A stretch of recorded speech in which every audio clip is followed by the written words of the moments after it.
எனக்கு ஒரு அக்கா வந்து கொட்டையோட நிற்கிறா. ஏன் கொட்டைங்க பஸ் ஸ்டாண்டில் வந்து ஒரு ஆம்புலன்ஸ் நிற்கிது. ஏதாச்சும் இருட்டுக்கு தெரியாத ஆக்கள் வந்து உள்ள விழுந்து ஓடுவேணும். யாருக்கெல்லாம் இந்த பிஸ்கெட் சாப்பிட்டு அனுபவம் இருக்கோ ஒரு கமெண்ட் ஒன்று பண்ணுங்க. இரவு நேரத்தில் இந்த அடுக்குமாடி கட்டிடங்கள் வந்து ஜொலிச்சு கொண்டிருக்கு பாருங்க. நிறைய குப்பை வந்து ஏற்றி கொண்டிருக்கலாம். அவ்வளோத்துக்கு குப்பை போட்டு கொண்டிருக்கலாம். போகிற அரச பேருந்து நிலையம் வந்து தற்காலிகமாக பூட்டப்பட்டிருக்குது.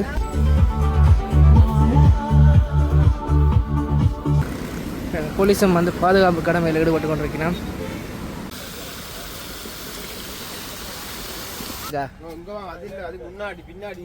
எங்க இருக்கு?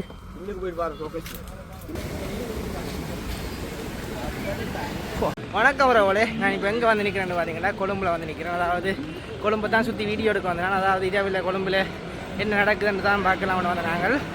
அதான் இந்த காணொலியில் வரப்போது. யாராச்சும் வீடியோக்கு புதுசாக வந்துருந்தால் மறக்காமல் லைக் பண்ணி ஷேர் பண்ணி சப்ஸ்கிரைப் பண்ணுங்கள். வாங்க வீடியோக்குள்ளே போகலாம்.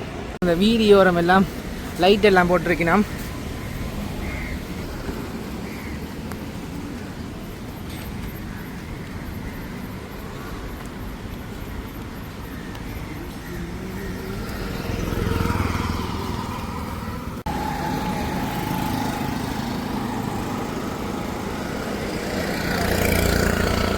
பாருங்க லைட் வந்து அவ்வளோ அழகாக இருக்குன்னு பாருங்க.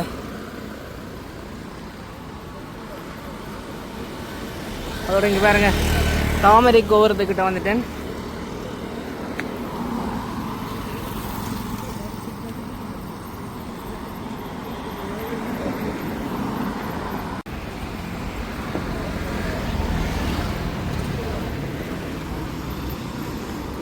பாருங்க இதை வந்து சரியாக 8 மணி. ஆனால் பாருங்க பகலில் இருக்கிற மாதிரி நிறைய லைட் எல்லாம் போட்டிருக்கணும்.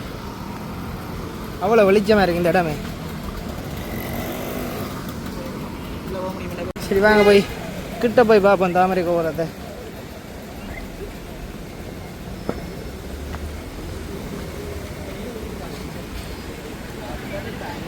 இன்னும் பெருசா இருக்கு.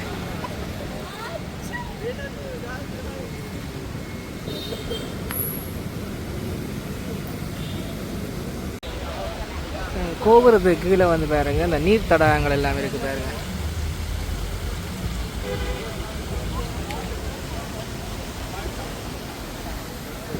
உள்ளே வந்து போகிறதுக்கு 500 ரூபா டிக்கெட். உள்ளே போய் என்ன செய்கிறதால நான் வெளியிலேருந்து பார்த்துட்டு போக போகிறேன். ஆனால் நல்ல அழகாத்தான் இருக்குது வெளியிலையும்.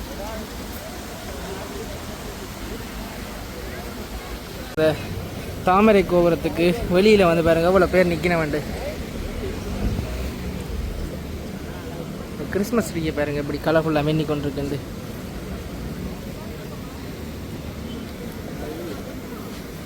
என்னடா இதுக்குள்ள மின்னுது? பம்பரம் வேற விட்டுருக்கிறேன்.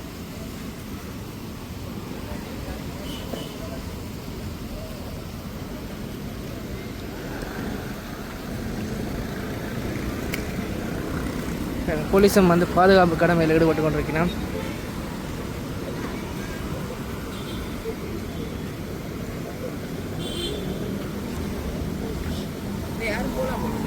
தாமரை கோபுரத்துக்கு கிட்ட வந்துட்டோம். கீழே வந்து சுற்றி பார்க்குறதுக்கு காசு இல்லை. மேலே போகிறதுக்கு தானே 500 ரூபா காசு கட்ட வேணும்.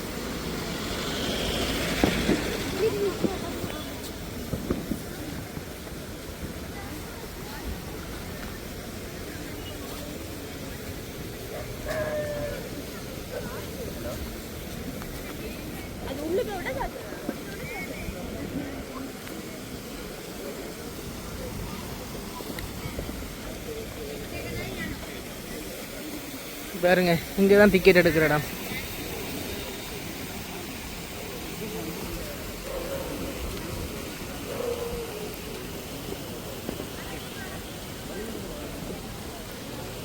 இப்படியே இங்கே வந்த பாருங்க தண்ணி வந்து பாஞ்சி கொண்டு இருக்குது பாருங்க. இந்த தடாகத்தில் வந்து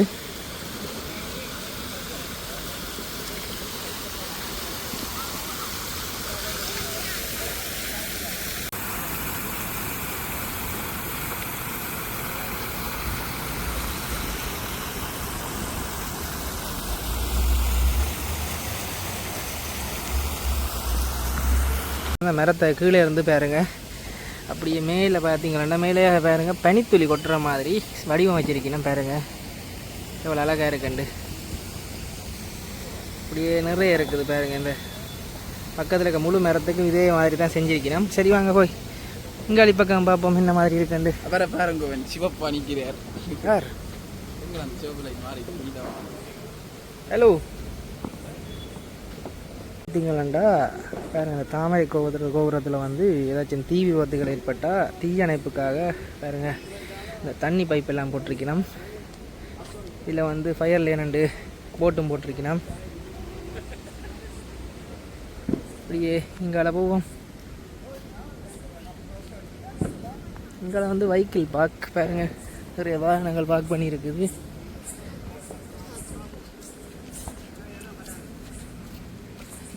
இங்கால பாருங்க அந்த லைட் எல்லாம் போட்டு இவ்வளவு கிராண்டாக இருக்குது இந்த இடமே. போன இடம் வந்து ஒரினர்ஸுக்காக ஒதுக்கப்பட்ட இடமா. இப்போ நார்மல் பீப்புள்ஸ் எல்லாம் அந்த இடத்துக்கு போயிடலாண்டதுலேருந்து ஒரு செக்யூரிட்டி அண்ணா சொன்னவர். சரி நாங்கள் வெளியில் போவோம், அங்கால போய் பார்ப்போம். பார்த்தீங்களா பாருங்க, அந்த இரவு நேரத்தில் இந்த அடுக்குமாடி கட்டுறங்கள் வந்து ஜொலிச்சு கொண்டிருக்கு பாருங்க மின்குமுள் வெளிச்சத்தில். சரியா இந்த இடம் வந்து அதாவது வருட பிறப்புக்கு முதல் நாள், அதாவது சரியாக முதல் நாள் 10-11 மணி போலையெல்லாம் சரியான க்ரௌடாக இருந்தது இந்த இடமே. நடந்து போகிறது கூட சரியான நெரிசலாக இருந்தது. நீங்கள் இதெல்லாம் வந்து நீங்கள் இன்றைக்கு வந்து பார்த்தீங்கன்னா நாட்கள் ஓடினாலும் பிரச்சனை இல்லை. அது என்னென்ன அந்த இடம் கூட நெரிசல் எங்கே இப்படி ஒரு இடமா. இப்போ இந்த இடமே வரிச்சு ஓடி போயிருக்கு. ரோட் தெரியாத அளவுக்கு வாகனங்களும் அந்த நடவா தெரியாத அளவுக்கு மக்களும் வந்து நடந்து போய் கொண்டிருந்தேன். இப்போ வந்து அவ்வளோ பெரிய இடத்தாலையாடா அன்றைக்கு போனாங்க மாதிரி கிடக்குது. மக்கதை பார்த்தீங்கன்னாண்டா கொழும்பு கோட்டை புகையிரத நிலையம் போகிறதுக்கான ஒரு ஷோர்ட் ரோட் வந்து இதில் வந்து லைட்டுகள் ஒன்றும் இல்லை. ஸோ அதால் இருட்டுக்கால நடந்து போகணும்.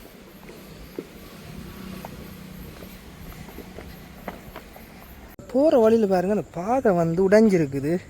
யாராச்சும் இருட்டுக்கு தெரியாதாக்கள் வந்தால் உள்ளே விழுந்து ஓடுவினோம்.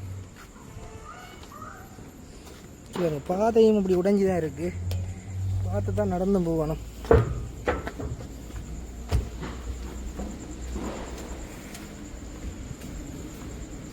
பார்த்தீங்கன்னாண்டா பாருங்க மாநகர சபை வந்து குப்பையெல்லாம் அள்ளி கொண்டிருக்கணும் பாருங்க. இரவுலாம் கூட வேலை செய்யணும், பகலில் இப்போ கொஞ்சம் டிராஃபிக் இல்லை பாருங்க. ஒரு நாளில் வந்து பாருங்க வண்டலாக நிறைய குப்பை வந்து ஏற்றி கொண்டிருக்கணும். அவ்வளோத்துக்கு குப்பை போட்டு கொண்டிருக்கணும் போகிற வார ஆக்கள். இதால் அந்த குப்பை போகிறது மாதிரி தடை செய்யுங்க, இல்லை குப்பை டஸ்ட்பினுக்கு போடுங்க எல்லாரும். ஏன்டா பெட்டாட இருக்கிற ப்ரைவேட் பஸ் ஸ்டாண்டடிக்கு வந்து நிற்கிறேன். இவங்க போய் உள்ளே பார்த்து கொண்டு வருவோம்.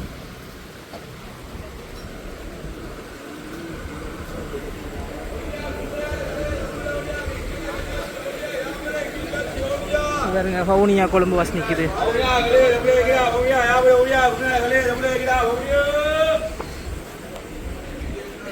எப்படி இழுத்து பாடிக்கின பார்த்தீங்களா பாட்டு மாதிரி. வவுனியோ பஸ் ஸ்டாண்டில் வந்து ஒரு ஆம்புலன்ஸ் நிற்குது. ஏதாச்சும் பஸ்ஸில் சாமான் வந்துருக்கு எடுத்து கொண்டு போயினா. நாங்கள் இலகுவாக வந்து இந்த இடத்துக்கு வந்தோம்னா பஸ் பிடிக்கக்கூடியமாக இருக்கும், அதாவது பிடிக்கக்கூடியமாக இருக்கும். ஆனால் பெட்டால போனால் அடிக்கடி வரும் பஸ் நினைக்கிறேன். இது வந்து புறக்கோட்டை தனியார் பஸ் இல்லையா? இது தனியார் பஸ் இல்லையா? வேணா இது வந்து கொஞ்ச காலத்துக்கு முதல் வந்து அரச பேருந்துகளும் தரித்திருந்தது. இப்போ வந்து அரச பேருந்து நிலைய புனர் நிர்மாணத்துக்காக வந்து இங்கே வந்து அரச பேருந்துகள் எடுக்கக்கூடிய மாதிரி இருந்தது. இப்போ வந்து அந்த நிலைமை என்னன்றது தெரியல எங்களுக்கு. பார்ப்போம், அரச பேருந்து நிலையத்துக்கும் போவோம், பார்ப்போம் அங்கே என்ன நடக்குதுன்னு பார்ப்போம். ஓகே,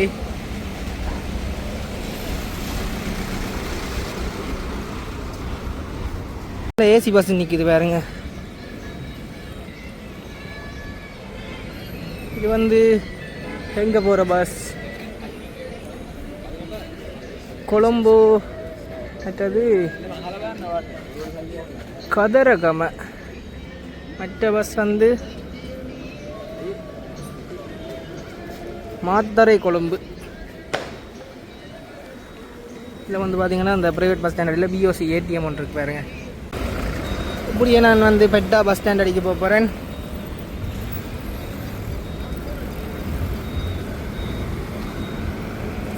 இதில் வந்து நோ பார்க்கிங் போட்டிருக்கணும்.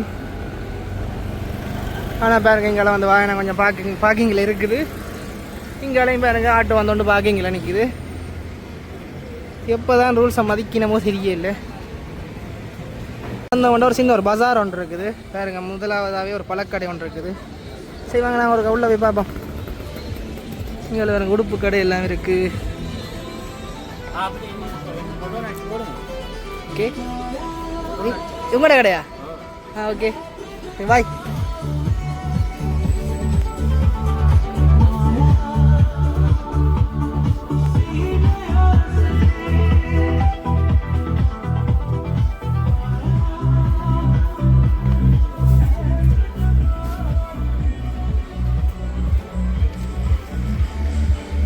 இங்கே வந்து பார்த்தீங்கன்னா ஒரு சாப்பாட்டு கடை ஒன்று இருக்குது.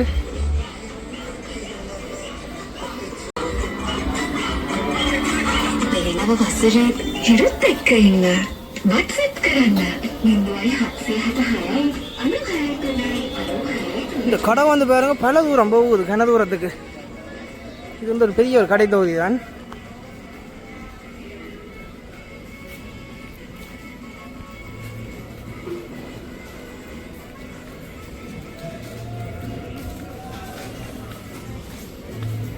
பார்ப்போம் எவ்வளோ தூரம் போகுதுன்னு பார்ப்போம் இந்த கடை.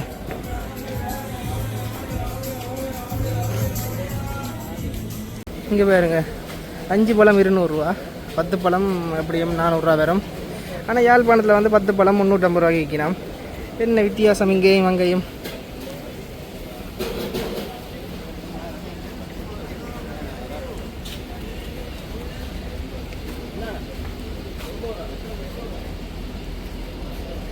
பாருங்க டோய் கடை இருக்கு.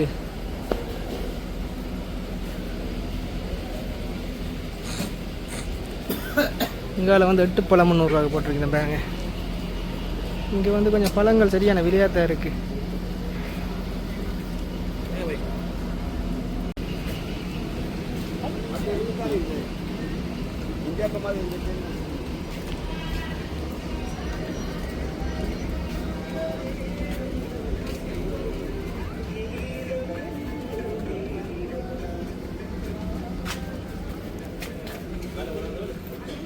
அப்படியே வெளியில் ஒன்று வந்து விடுது அப்படியே ரோட்டுக்கு.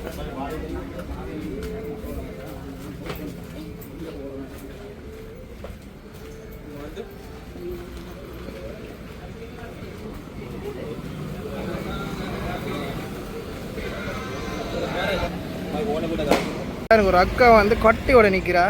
ஏன் கட்டியோட நிற்கிறான்னு தெரியல, யாரும் கடிக்க போகிறாவ தெரியல.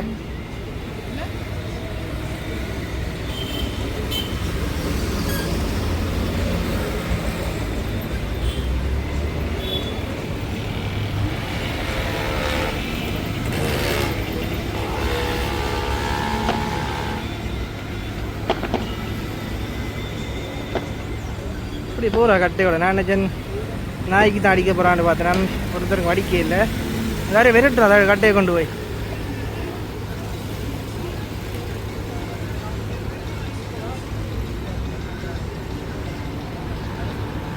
வந்து பெட்டா அரச பஸ் ஸ்டாண்டு கிட்ட வந்துட்டோம்.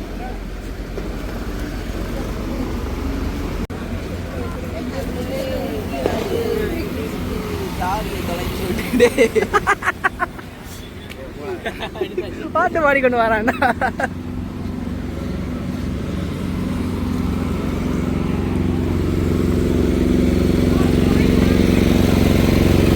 ஆனால் எங்கேருந்து பார்த்தாலும் இந்த லோட்டஸ் டவர் மட்டும் தெரிஞ்சு கொண்டு இருக்கும்.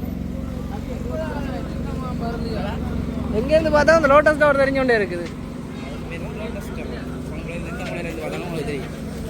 வீட்டு முளைக்கு என்னது பார்த்தா தெரியாது, கூரை மறைக்கும்.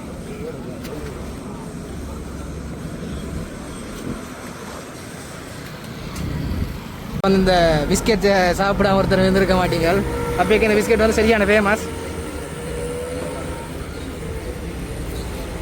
இப்போ இந்த பிஸ்கெட் கண்ணில் படுறதே கொஞ்சம் வேறு. இது கொழும்புல இன்றைக்கு நான் நேரில் கண்டிருக்கேன். இந்த பாருங்க இந்த பிஸ்கெட்டை நான் இப்போ கொழும்புல முதல் காண்றேன். ஏன்டா யாழ்ப்பாணத்தில் இந்த பிஸ்கெட் நான் கண்டதே இல்லை. ஏன்டா இந்த பிஸ்கெட் வந்து யாழ்ப்பாணத்தில் முதல் ஃபேமஸாக இருந்த பிஸ்கெட். சின்ன பிள்ளைகள் எல்லாம் இதுதான் வாங்கி தருவினோம். ஆனால் இப்போ வந்து இந்த பிஸ்கெட் கண்ணில் படுகிற இல்லை. இன்றைக்கு வந்து கொழும்பில் பட்டிருக்கு. அதாவது 100 கிராம் 160 ரூபா வாங்க இந்த பிஸ்கெட். போட்டோ எடுப்பா வீடியோ வீடியோ எடுக்கிறேன், ஃபோட்டோ எடுக்கிறேன். அந்த பிஸ்கெட்டை வாங்கி கையில் எடுத்துட்டேன். அதே டேஸ்ட் தான், இது வரைக்கும் அந்த டேஸ்ட் மட்டும் மாற இல்லை. யாருக்கெல்லாம் இந்த பிஸ்கெட் சாப்பிட்ட அனுபவம் இருக்கோ ஒரு கமெண்ட் ஒன்று பண்ணுங்கள். பார்த்தீங்களா, அரச பேருந்து வந்து, அதாவது அரச பேருந்து நிலையம் வந்து தற்காலிகமாக பூட்டப்பட்டிருக்குது. ஏன்னா இங்கே வந்து மேம்பாட்டு பணிகள் நடைபெறதால இந்த இடம் வந்து இப்போ க்ளோஸ் பண்ணியிருக்கணும். அதாவது தற்காலிகமாக குணசிங்கபுர அதிசய சாலைக்கு பக்கத்தில் இருக்குது.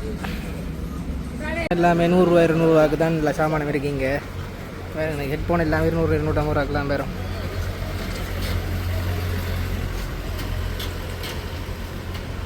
பாருங்க, க்யூட்டான பொம்மை எல்லாம் இருக்குது. இது நாங்கள் உள்ளே போவோம்.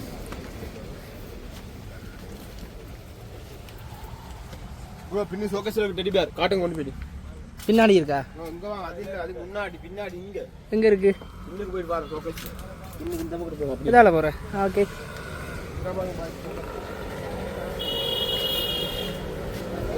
இங்கால இங்கே பாருங்க, ஷோகேஸில் இருக்குது பாருங்க, பெரிய பெரிய டெடி பேர். இதுதான் நான் காட்ட சொன்னவர்.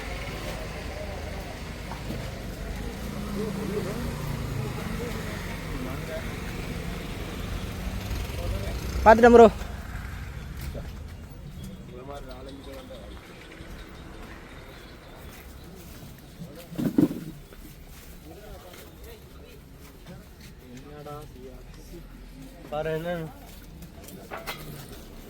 எங்கெல்லாம் வந்து பாருங்க, உடுப்புகள் எல்லாம் இருக்கு, பெண்களுக்கான உடுப்புகள்.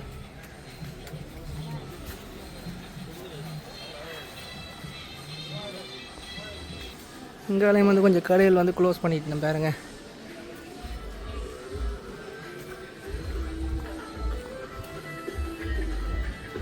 பார்த்தீங்கன்னா கொஞ்சம் சென்ட் ஐட்டங்கள், கிளிப்புகள், பீட்டேஸ் எல்லாம் இருக்குது பாருங்க.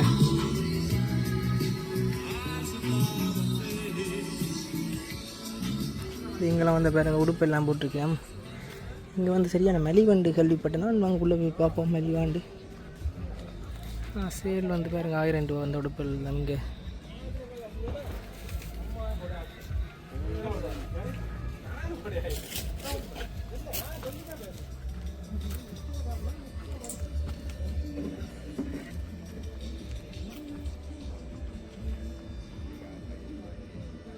துணியும் வந்து பரவாயில்ல, நல்ல துணி தான். சிவங்க இங்கே பார்ப்போம்.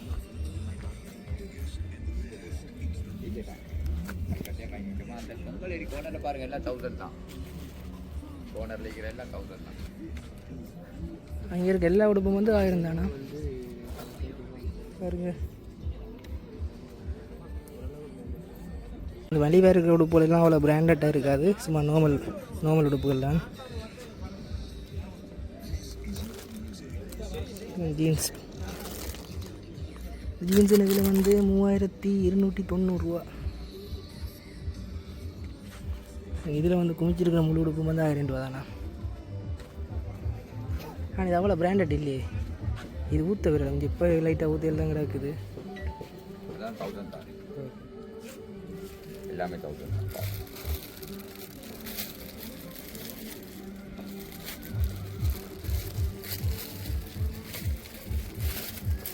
ஒரு கடையில் வேறு ஆஃபர் போட்டிருக்கணும், 650 ரூபா 650 ரூபா 650 ரூபா, வேறு மேலே 450 ரூபா போட்டிருக்கணும்.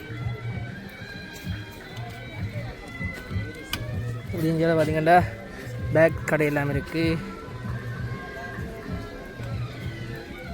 இதில் வேறுங்க செருப்பு கடை இருக்குது பாருங்க, ஷூ எல்லாம் போட்டு வச்சிருக்கணும்.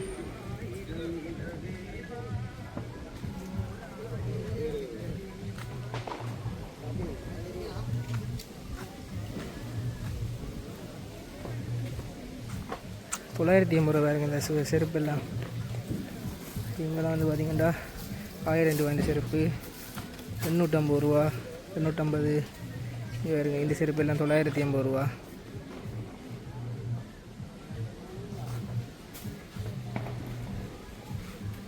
கடைக்கு ஒரு பெயரும் இல்லை பாருங்க, இதில் ஒரு கடைக்கும் பெயரே இல்லை.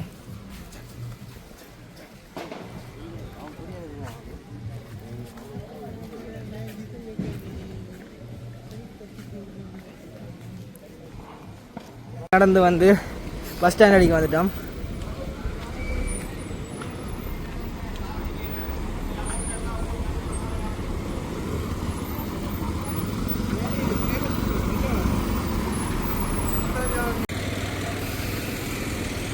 ஆனால் இங்கே இருக்க பஸ் ஸ்டாண்ட் கொஞ்சம் வித்தியாசமாக இருக்குது பாருங்கள். இந்த கொஞ்சம் நெருக்கமாக உள்ளுக்கு கொண்டு வந்து பஸ்ஸை விட்டு வச்சுக்கலாம்.